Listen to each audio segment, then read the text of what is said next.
சற்று முன் பதவியிலிருந்து விலகிய தமிழக பாஜக தலைவர் நயினார் நாகேந்திரன். என்ன நடந்தது? உச்சகட்ட அதிர்ச்சியில் மோடி. அதாவது தமிழகத்தில் சட்டமன்ற தேர்தலுக்கான தேதி அறிவிக்கப்பட்டதில் இருந்து தமிழக அரசியல் கட்சிகளின் செயல்பாடுகள் என்பது தேர்தல் வேளைகளில் படு வேகமாக இருந்து வருகிறது. அதிலும் திமுக கூட்டணியை பொறுத்தவரைக்கும் கூட்டணி கட்சிகளுக்கு இடையிலான தொகுதி பங்கீடு இழுபறி என்பது தொடர்ச்சியாக இருந்து வருகிறது. ஆனாலும் கூட அடுத்தடுத்த பேச்சுவார்த்தைகள் நடத்தி தொகுதி பங்கீடு குறித்து திமுக விரைவாக செயல்பட்டு வருகிறது. அதே போல மறுபுறம் அதிமுகவும் தொகுதி பங்கீடுகளில் இறங்கிவிட்டது. கிட்டத்தட்ட பாஜகவுக்கு 27 தொகுதிகள் வரை அதிமுக கொடுக்கும் என்று எதிர்பார்க்கப்படுகிறது. அதே சமயம் விஜயின் கட்சிக்கு தற்போது மிகப்பெரிய அடி ஒன்று விழுந்துள்ளது. ஏற்கனவே விஜயின் வாக்கு வங்கி மிகப்பெரிய அளவில் சரிந்து வருகிறது. அதற்கு காரணம் விஜயின் விவாகரத்து பிரச்சனை மற்றும் திரிசாவுடன் சுற்றி வரும் விஜயின் செயல்பாடுகள் என்பதெல்லாம் விஜய்க்கு எதிரான வாக்குகளை சம்பாதித்து வருகிறது.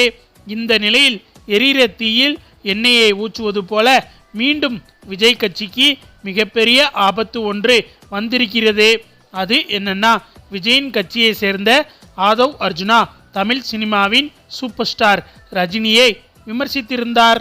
ரஜினி அரசியலுக்கு வருகிறேன் என்று சொல்லிவிட்டு திமுகவுக்கு பயந்துதான் அரசியலுக்கு வராமல் ஒதுங்கிவிட்டார் என்றும், ஆனால் விஜய் அப்படி இல்லை என்றும், ரஜினியை போல விஜய் பயப்பட மாட்டார் என்றும் ஆதவ் அர்ஜுனா கூறியது மிகப்பெரிய சர்ச்சையை கிளப்பிவிட்டது.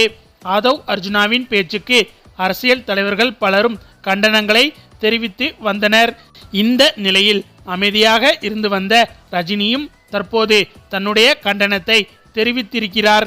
காலம் அனைத்திற்கும் பதில் சொல்லும் என்று ரஜினி கடுமையாகவே பேசியிருக்கிறார் என்பது குறிப்பிடத்தக்கது. ஏற்கனவே விஜய்க்கு வாக்கு வங்கி என்பது குறைந்து கொண்டே வருகிறது. இந்த நிலையில் ரஜினியை சீண்டியிருப்பதால் ரஜினி ரசிகர்களின் வாக்குகளும் வெகுவாக குறையப் போகிறது. எனவேதான் ஆதவ் அர்ஜுனாவின் பேச்சு தற்போது விஜய்க்கு எதிராக திரும்பியிருக்கிறது என்பதும் குறிப்பிடத்தக்கது. மேலும் விஜயின் அரசியல் என்பது இப்படி மோசமாக போய்கொண்டிருக்கும் இந்த சமயத்தில் அதிமுகவுக்கும் தற்போது மிகப்பெரிய சிக்கல் உருவாகி இருக்கிறது. அது என்னன்னா, அதிமுக கூட்டணியில் இருக்கும் பாமக அன்புமணி தற்போது அதிமுக கூட்டணியிலிருந்து விலக முடிவெடுத்திருப்பதாக தகவல்கள் வெளியாகி இருக்கிறது. இதற்கு மிக முக்கிய காரணம், அதிமுக கூட்டணியில் இணைந்த பிறகு நல்ல விதமாகத்தான் அன்புமணியின் செயல்பாடுகளும் எடப்பாடி அவர்களின் செயல்பாடுகளும் இருந்து வந்தது. ஆனால் தொகுதி பங்கீடு பேச்சுவார்த்தை தொடங்கியதிலிருந்து இவர்களுக்கு இடையே மோதல் போக்கு ஆரம்பித்து விட்டது. அது ஏனென்றால் பாமக கேட்ட பெரும்பாலான தொகுதிகளை அதிமுக தரப்பு தரவில்லை என்று சொல்லப்படுகிறது. அதுவும் எண்ணிக்கையிலும் பாமக கேட்ட தொகுதிகளை அதிமுக தரவில்லை என்றும், குறிப்பிட்ட சில தொகுதிகளை பாமக கேட்டும் அதிமுக அதை கொடுக்கவில்லை என்றும் செய்திகள் வெளியாகி இருக்கிறது. இதன் காரணமாக அதிமுக கூட்டணியில் இருந்து விலகி பாமக மட்டும் தனித்து 30 தொகுதிகளில் போட்டியிடுவதற்கு தயாராகி விட்டதாக சொல்லப்படுகிறது. மேலும் இதே போலத்தான் திமுக கூட்டணியிலும் சில இழுபறிகள் இருந்து வருகிறது. ஆனால் திமுக கூட்டணியில் இருக்கும் எந்த ஒரு கட்சியும் இதுவரை கூட்டணியில் திருப்தி இல்லை என்றும், அதனால் கூட்டணியில் இருந்து விலகும் மனநிலையில் இருக்கிறோம் என்று யாருமே கூறவில்லை என்பது குறிப்பிடத்தக்கது. அப்படி இருக்கும்போது அதிமுக கூட்டணியில்தான் முதல் முறையாக முக்கியமான கட்சி ஒன்று கூட்டணியில் இருந்து விலக இருப்பதாக தகவல்கள் வெளியாகி இருக்கிறது.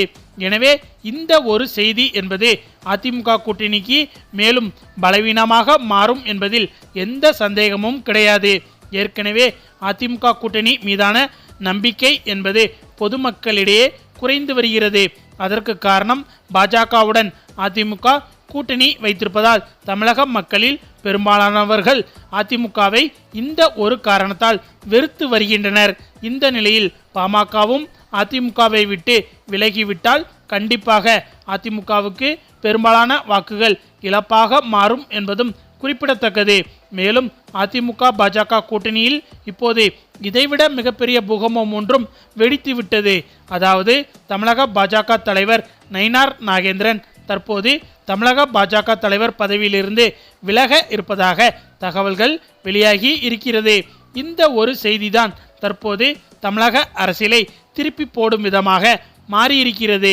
தமிழக பாஜக தலைவராக இருக்கும் நயினார் நாகேந்திரன் திடீரென தனது பதவியை ராஜினாமா செய்ய முடிவெடுத்ததற்கு முக்கிய காரணம் அண்ணாமலைதான் என்றும் சொல்லப்படுகிறது. ஏற்கனவே இதற்கு முன்பு தமிழக பாஜக தலைவராக அண்ணாமலை அவர்கள்தான் இருந்தார். சமீபத்தில் அவருடைய பதவி காலம் முடிவுக்கு வந்த பிறகு நயினார் நாகேந்திரன் அந்த பதவிக்கு தேர்ந்தெடுக்கப்பட்டார். ஆனாலும் கூட தமிழக பாஜக நிர்வாகிகள் பலரும் அண்ணாமலைக்குத்தான் முக்கியத்துவம் கொடுத்து வருவதாக கூறப்படுகிறது.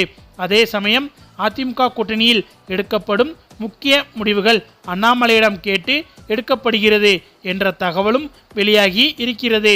அதிமுக பாஜக சேர்ந்து போடும் கூட்டங்களில் அண்ணாமலையின் பங்களிப்பு என்பது நயினார் நாகேந்திரனை விட அதிகமாக இருக்கிறது என்றும் அண்ணாமலைக்குத்தான் அதிமுக நிர்வாகிகளும் முக்கியத்துவம் கொடுக்கிறார்கள் என்ற குற்றச்சாட்டு எழுந்து வருகிறது. மேலும் இது ஒரு குற்றச்சாட்டு என்றுதான் இதுவரை பலரும் நினைத்திருந்தனர்.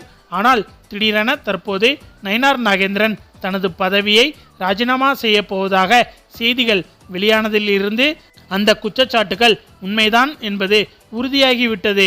எனவே தமிழக பாஜக தலைவர் நயினார் நாகேந்திரன் தமிழக பாஜக தலைவர் பதவியிலிருந்து விலகினால் கண்டிப்பாக அது நடைபெற இருக்கின்ற தேர்தலில் அதிமுக கூட்டணிக்கு மிகப்பெரிய பின்னடைவாக மாறும். ஏற்கனவே அதிமுக கூட்டணி திமுக கூட்டணியை விட வாக்கு சதவீதத்தில் பின்தங்கித்தான் இருக்கிறது. அதை சமீபத்தில் வெளியாகி வரும் கருத்து கணிப்புகளும் உறுதி செய்து வருகிறது.